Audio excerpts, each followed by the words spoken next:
A titanic dinosaur that roamed North Dakota tens of millions of years ago has a new home in South Carolina. The fossil remains of a Triceratops, one of the last great dinosaurs of the Cretaceous period, are on display at the Bob Campbell Geology Museum on the campus of Clemson University. There's never been, not even a toenail of Triceratops anywhere in Clemson.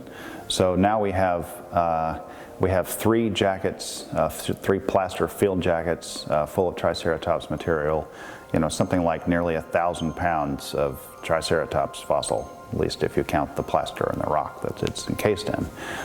So it's kind of a big deal for folks to get, and our new preparation lab features windows and a set of steps so that our smaller visitors can step up and look through the windows and actually see the fossils being prepared from the rock. It's a very slow, painstaking process. We have to go very slowly so that we don't damage the specimens, and we're trying to preserve all this data for future generations of scientists.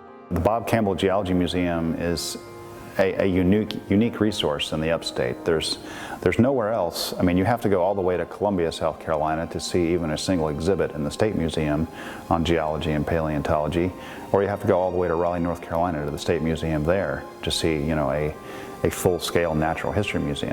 We also have very ambitious plans to add lots of new displays. The fossil preparation lab is a workspace for myself, but it's also an exhibit.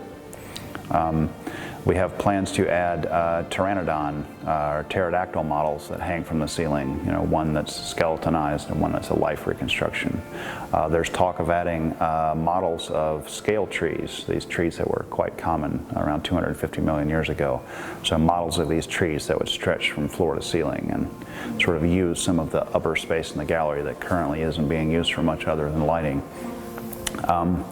We have plans to add a 12-foot tall, 8-foot wide megalodon shark jaw, so the giant 60-foot long great white shark ancestor that lived off the coasts of South Carolina.